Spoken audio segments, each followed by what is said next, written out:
महाबलियों का सबसे बड़ा दुर्भाग्य होता है कि उनकी दुर्बलता सबको ज्ञात होती है। मैं जानता हूं आप जरासंध हैं। जरा ने आपके शरीर की संधि की है, इसलिए आपको मारा नहीं जा सकता, बस चीरा जा सकता है।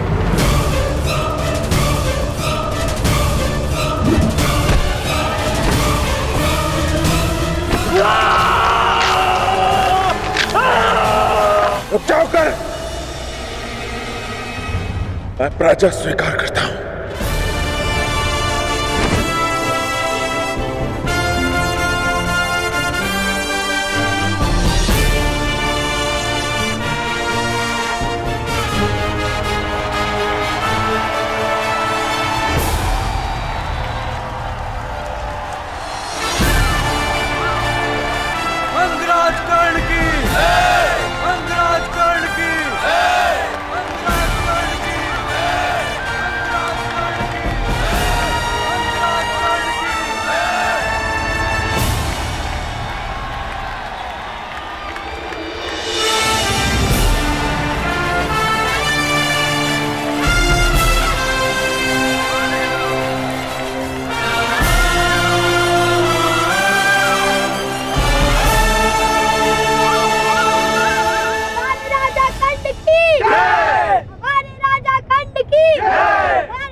कर रही हो?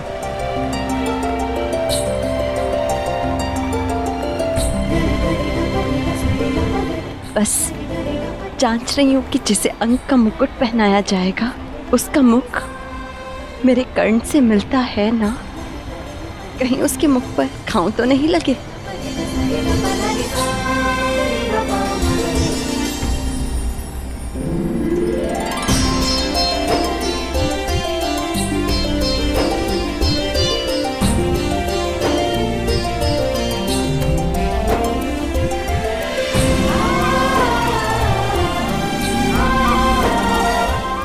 दिवस कर्ण, 21 दिवस तक तुम युद्ध करते रहे, क्या ये अधिक नहीं था?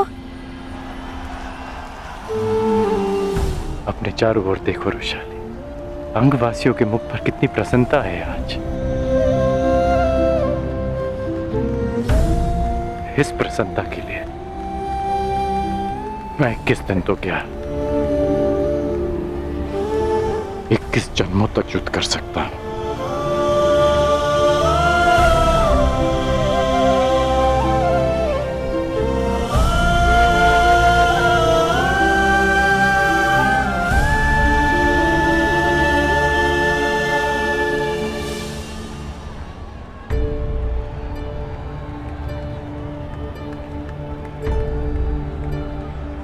तुमने अच्छा प्रदर्शन किया कर्ण, क्योंकि मुझे अच्छा प्रशिक्षण मिला।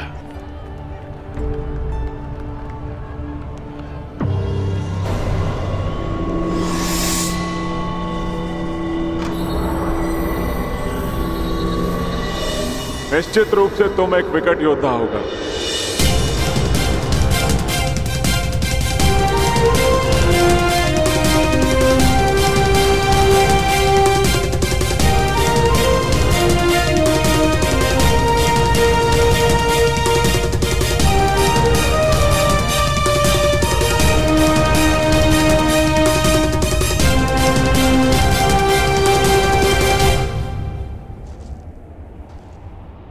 अपने जीवन में तुम जैसे शूरवीर और हठी योद्धा से मेरा आज तक सामना नहीं हुआ, और तुम जैसे योद्धा के हाथों पराजित होना अपमान का नहीं अपितु गर्व का विषय है।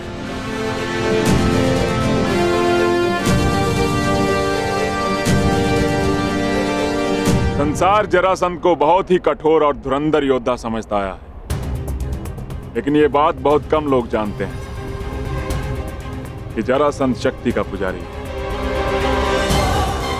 और आज तुमने अंग की आत्मनिर्बलता ही नहीं अपितु जरासंध का सम्मान भी पा लिया है। अंगराज, मगध की मित्रता स्वीकार करो और इस मित्रता के चिन्ह स्वरूप मैं तुम्हें मगध की मालिनी नगरी भेंट करता हूं।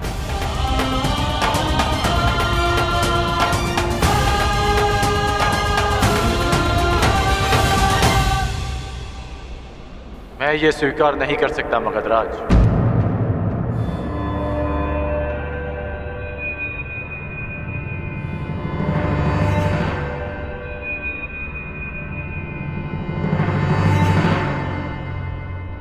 मैं अंग का शासक हूं।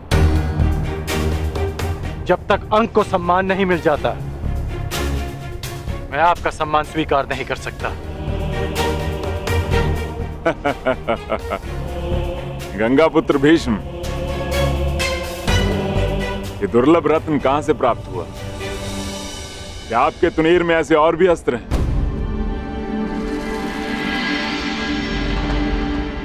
कहिए अंगराज, मैं क्या अर्पण करूं आपको? अंगवासियों को जीवन का अधिकार। मैं चाहता हूं कि उस बांध को तोड़ दिया जाए जो अंग की समृद्धि को रोक रहा है।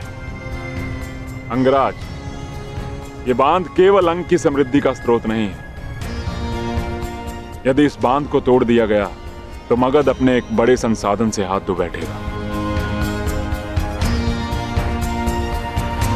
जो मैं मांग रहा हूं वो तो ब्याज भी नहीं, जो वर्षों तक अंग से छीना गया है। और विजेता होने के नाते शर्त रखने की स्थिति में आप नहीं, मैं हूं।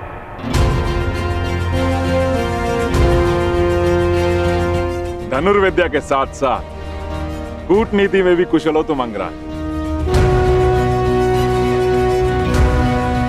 ठीक है,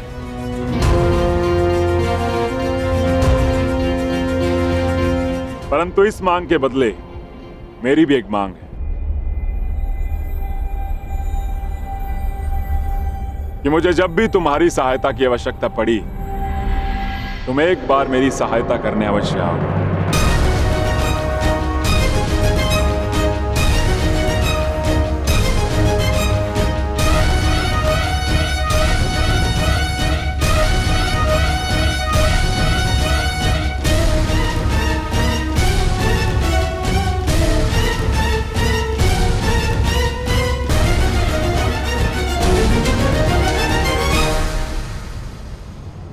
मुझे स्वीकार है।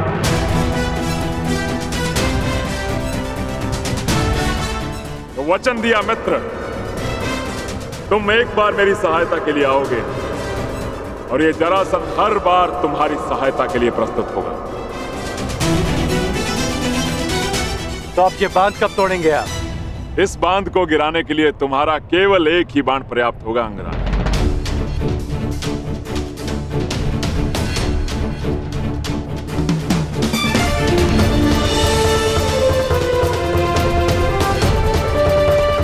अंगवासियों, मगध नरेश का कहना है कि मेरा एक बांध उस बांध को तोड़ने के लिए पर्याप्त है,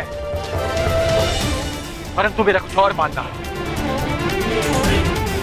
वर्षों तक जिस बांध के आगे आप हाथ फैलाए खड़े रहे कि वो आपकी प्यास बुझा सके, वो आज एक बार फिर आपके सामने खड़ा है।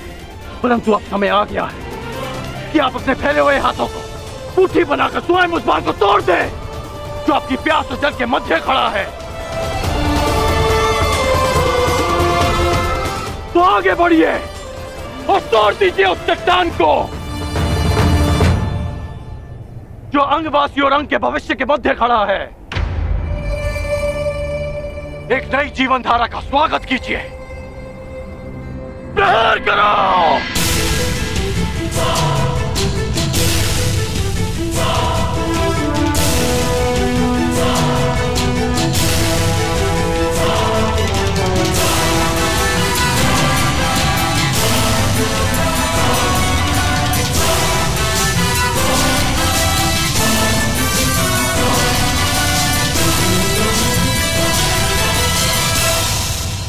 मैंने अपना अनुज और आपने अपना पुत्र खोया,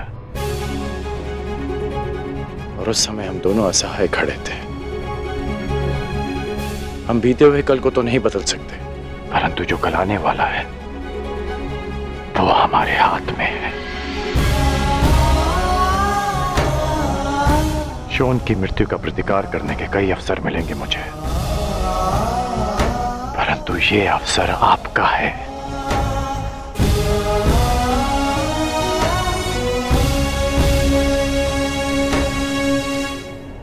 आगे बढ़िए।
हस्तिनापुर अपने युवराज का स्वागत करता है युधिष्ठिर।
तुम्हें ये करना होगा दुशासन।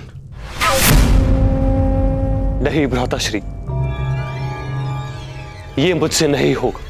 ये मेरा आदेश है, प्रहार करो मुझ पे।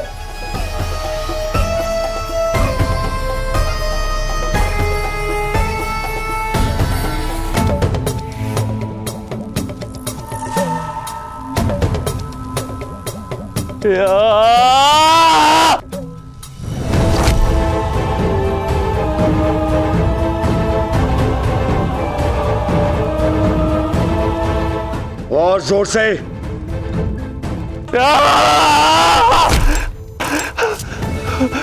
यहां ना आए, यहां मारो मेरे मुख पे।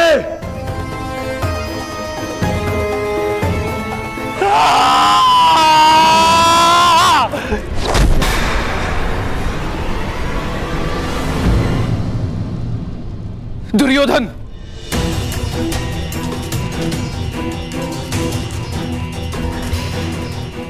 ये क्या कर रहे हो पुत्र?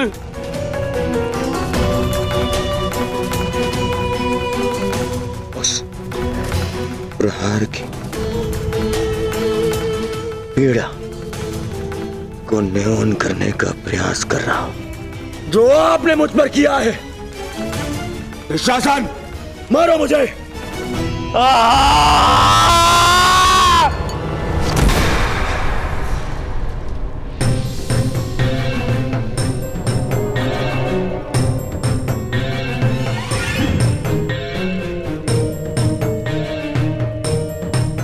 अपने पिता को कष्ट मत दो पुत्र, कष्ट मत दो। मैं तुम्हारी पीड़ा सह नहीं सकता।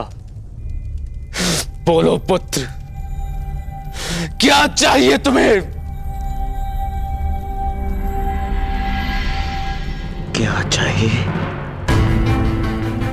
क्या चाहिए मुझे? मुझे जो चाहिए था वो तो आपने उस युधिष्ठिर को दे दिया पिताश्री, उस युधिष्ठिर को।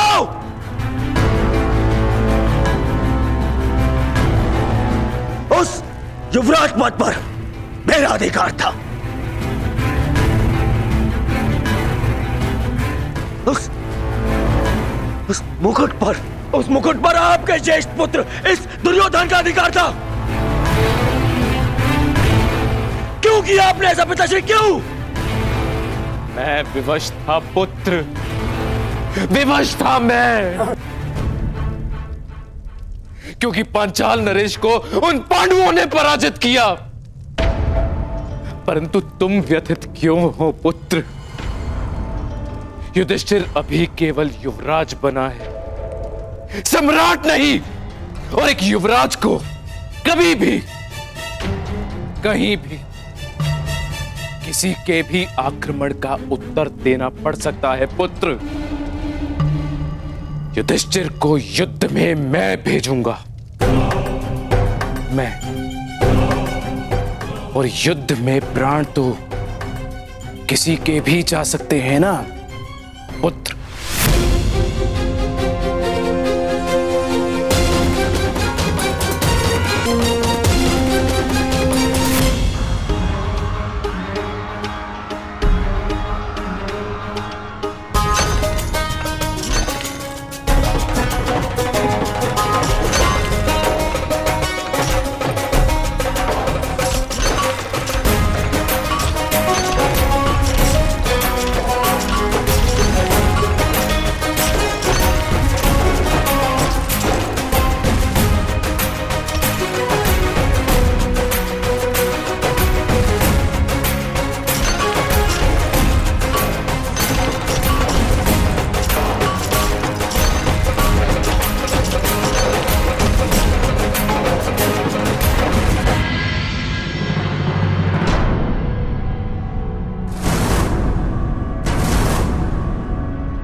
कर्ण, मैं स्वीकार करता हूं, तुम्हारी योग्यता परखने में मैं असफल रहा, परंतु तुम अपनी परीक्षा में सफल हुए। तुमने अंग में परिवर्तन प्रारंभ कर दिया। तुमने सिद्ध कर दिया कि तुम राजा बनने योग्य हो। तुमने अपना वचन पूरा किया। अब मेरी बारी तुम्हारे वास्तविक राज अभिषेक की।